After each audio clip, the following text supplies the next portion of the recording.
everyone, I'm Natalie and welcome back to my channel, Careers in You. So some of you out there might be looking to change careers at this time. Maybe you're getting a little bit tired of what you're doing. Maybe you've been in the same industry for a while or you've been doing the same job for a long time and it's just time for a change.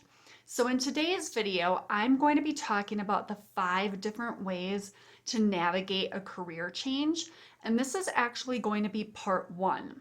So this video in particular is going to have to do with the fact that you already have a career in mind. You already know exactly what it is that you're going for. It's just a matter of taking the steps in order to get there. Okay, so the first thing that you're going to want to do in order to navigate a career change is you are going to want to research the kind of experience and training that you're going to need for the career that you're interested in. Okay, so perhaps maybe you need to take some classes. Maybe you need to go back to school. Maybe you need to gain like some more computer skills. So the best way to do this is to actually go on a job search engine. And my particular favorite job search engine is Indeed. Okay, so I don't know how many of you guys out there use Indeed. If not, if you have another job search engine that you really like, you can certainly use that one as well. But you're going to want to go on and look at different job descriptions for the kind of career that you want to do. And what I would suggest doing is looking at some of the minimal qualifications and then even the preferred qualifications, because that's going to give you some insight on how much education you're going to need, or maybe how many years of experience you need, what kind of skills they're actually looking for. So you're going to find all of that information in those job descriptions. Okay, so that's the first thing you're going to do. Then the second way to navigate a career change is you are going to want to network, network, network. You want to try to get to know as many people as possible in the industry that you are actually going for. And perhaps you already know maybe a friend or a family member already that's in that particular career. And if you do, great. Because perhaps maybe there might be some kind of shortcut or something that you can take. Then maybe you already have a resume uh, made out, or you already have your resume finished, and all you have to do is give your resume to your friend or your family member, and they can pass it along to their boss or their employer. And that can actually maybe help you to get a foot in the door, or to actually get into that particular field. Okay, and then also as far as networking, you want to do something that we call informational interviewing. So what informational interviewing is you're creating a list of questions to ask some of these people that you're networking with, maybe a little bit more about the career itself. What does a typical day look like? What are some of the pros and cons of going into that career? What are some of the positives? Maybe what are some of the challenges that you might come across? What kind of career is it? Is it, am I going to be doing a lot of physical work on the job, or am I going to be sitting behind a desk, kind of doing more computer work? So those are some of the things that you're going to want to ask in the informational interview. Okay, and then the third thing that you want to do, and this ties in a little bit more with networking as well, is that you want to research companies that you're interested in.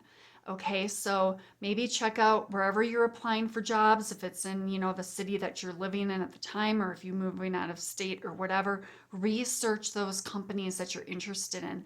And what you would be doing is you would be sending out a letter of intent. Okay, and what a letter of intent is, it's kind of similar to a cover letter. You're still going to be highlighting like your skills and your strengths and everything like that, but it's just the fact that you're maybe asking a little bit more about some internship opportunities, or maybe if they happen to take any volunteers. You might even want to ask a little bit more about any kind of advice that they could possibly give you. And they may direct you to some other companies that they partner with too. If they don't have any opportunities available at the time, they may direct you to some other places as well. And then also continue to use your social networks too. Utilize Facebook, utilize LinkedIn, utilize all of those social media platforms as well.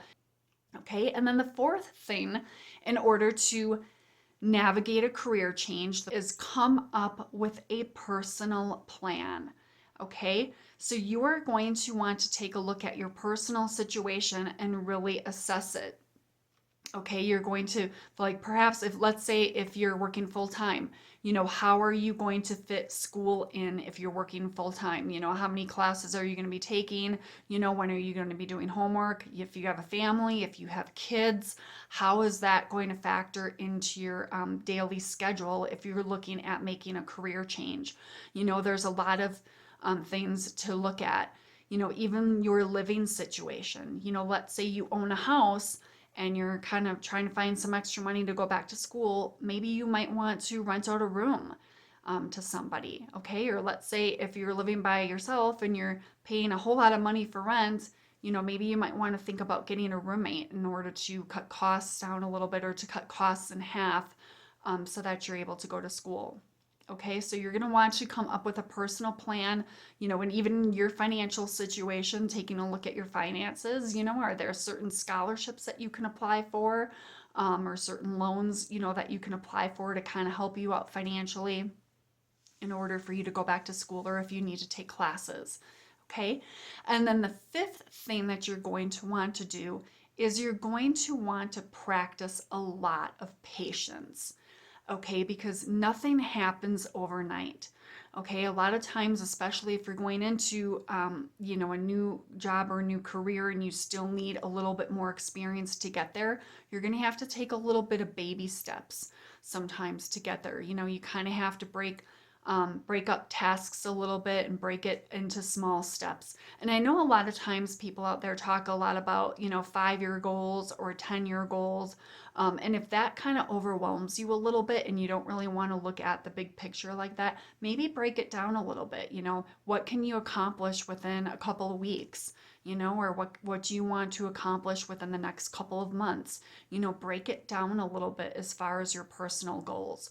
Okay, so those are the 5 ways to navigate going through a career change, especially if you already know what kind of career or what kind of industry you want to go into. So, what I'm going to do right now is just share with you a personal story of mine, because I went through a career change as well a long time ago, a while back. This was back in like the early 2000s.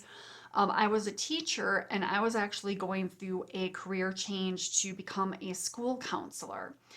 So I taught special education for about 6 years. And at the time I thought, it was great. I was, connecting with a lot of teachers. I liked the kids. I liked the teaching aspect of it. It's just that, after a certain period of time, I was doing a lot of paperwork. There was just a lot more politics involved with it, a lot of paperwork. I had to modify a lot of different lesson plans. So it got to the point where I knew I wanted to do a different career, and I knew I wanted to go into school counseling. Okay, so I did my research on, what kind of education I needed. I knew that I needed to go and get a master's degree. And most of the master's degree programs that I looked at, they were 2-year programs. And then I also had to do an internship as well, in a K through 12 setting in order to get my school counseling license. So what I did at first is I connected with some of my colleagues. I connected with other teachers, and I even connected with a couple of school counselors at the school that I was teaching at already, just to kind of get their insight on some programs that were out there, or maybe some different colleges that I could attend to actually achieve my goal. And so after talking with a lot of them, I decided to attend the University of Phoenix. And I chose the University of Phoenix because it fit in really well with my teaching schedule. I could still teach full time, and then I could take classes on the side, and I would only be going to class like one night a week. Each class was like about 6 to 8 weeks long, so you would just keep completing class after class, including an internship, and then you would be done with your program. So I thought that was really helpful in that respect. And then during the second year of the program, I actually had to complete an internship, and my class schedule changed a little bit during that time. So what I did is I went to my principal And I asked her because at the time I was teaching about like 6 or 7 different special education classes to special education students. So I went to my principal and I asked if I could teach a little bit more with the general education teachers, because that would lighten my load a little bit as far as the amount of lesson plans that I would have to do, and just some of the work that I would have to do outside of school. So lo and behold, that did work out. I had that discussion with her, and then that really worked out the second year of my program. And that during the second year of my program, I also went through some personal changes. So I got engaged, I moved in with my fiance. So after that particular school year, I was able to quit my teaching job because I had an internship to complete. So then I moved in with him and I was able to complete, I believe it was like about 3 to 4 months of internship hours. So then I was able to fit those internship hours in. And then this was around like 2009. So then in 2009 is when I actually graduated. I graduated with my program. I was able to get my master's degree. So here I was, I was ready to get a job as a school counselor. So what I did is, I applied, sent out my resume, sent out applications, and I got nothing. I didn't even get any interviews. So then I kind of decided, well, maybe I need a little bit of help with my resume. So once again, I connected with the Career Development Center at the University of Phoenix. And then I also reached out to some other people too, some of my former colleagues, even some of my friends.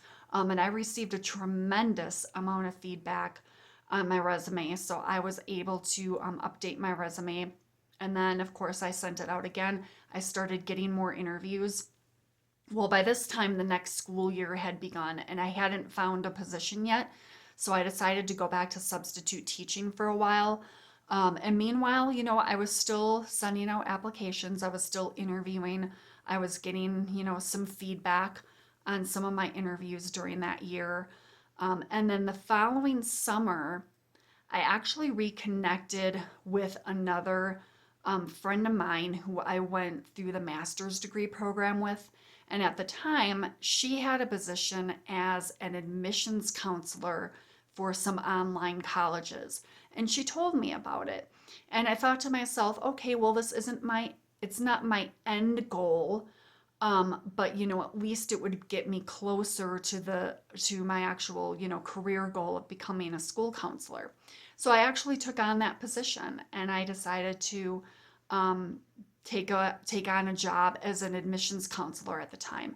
Well, throughout that time, I realized that I had more of a passion for higher education. So then what I did is I continued with that position and I actually changed my career goal. So instead of becoming a school counselor, I changed my career goal to an academic advisor. So I wanted to actually be an academic advisor in a community college. I didn't want to do the online stuff for a long time. So then what happened is I actually connected with my roommate. So my roommate at the time was telling me, he was asking me, why don't you maybe volunteer? He's like, have you thought about volunteering, in a college setting? Since I had so much experience in a K through 12 setting, he said it might be helpful if you maybe volunteer in a college setting. So then what I did is I sent out letters of intent to about 4 or 5 different colleges that I was interested in. And eventually I did hear back from one of them, and they said that they needed some help with student registration for the fall. And this was around like about 2011 that we're up to now. So this was in 2011. And so they said they needed help with student registration. So I actually jumped in, I helped a lot of students with that, and that gave me a really great opportunity to learn a lot more about their systems, the software that they use. I had a chance to connect with a whole lot of different academic advisors at the time.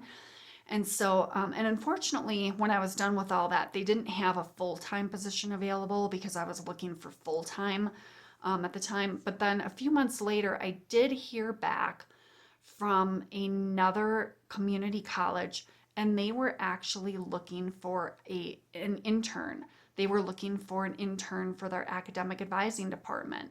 So, lo and behold, I actually got a paid internship through this particular community college.